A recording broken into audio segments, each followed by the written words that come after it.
I went to school to be a mechanic. That was my first formal education.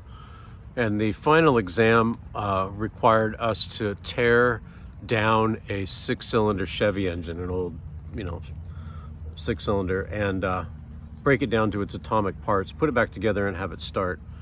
And so I have some familiarity with engines and automotive technology.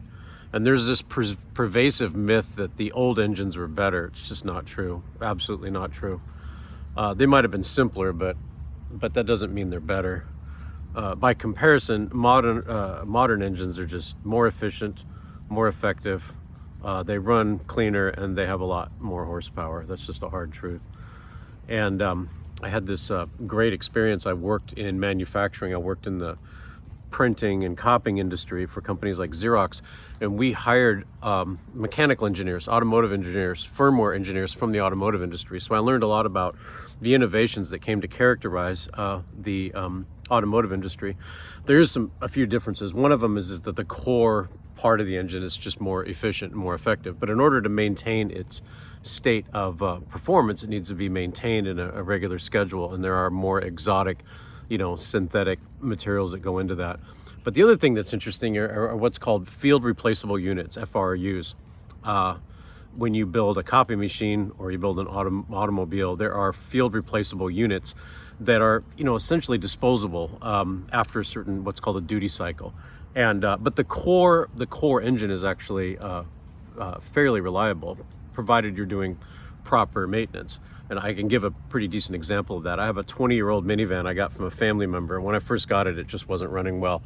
It handled poorly, but even worse, the engine was really inefficient and not terribly effective. But the duty cycle on a lot of the FRUs is about 100,000 miles. I got it at 78K. So over the course of the last few years, I've replaced almost all the FRUs. And as a consequence, the 20-year-old minivan with 121,000 miles actually runs pretty well. It has great mileage. It's efficient, effective. It starts right up. It runs clean. And you still have to change the oil. You got to do all that stuff. But you can actually squeeze a lot of life out of it. The reason I bring it up is that the same phenomena exist in the domain of construction technology, in particular, the sort of emerging hybrid between a domicile, a place you live, and that domicile generating and storing power. And generally speaking, those are referred to as renewables. So it's possible nowadays to build a home, what's called net zero. So the house itself is efficient and it has enough embedded renewables to both generate and store power, more power than it's actually using. And there's a lot of really cool technologies that are going into it. They have ways of storing energy in the walls. It's like pretty cool. The point is that there is the ongoing evolution of technology, and it's a well-documented phenomena.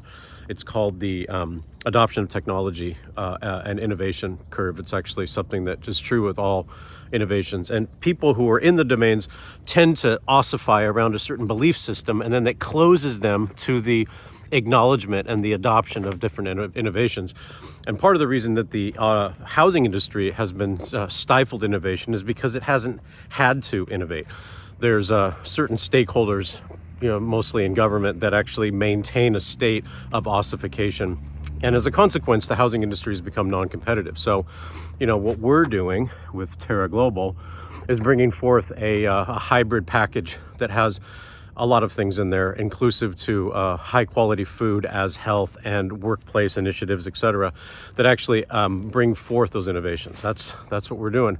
And we help you package your business entities so you can secure capital to make it happen. So anyway, if you're interested, drop me a line.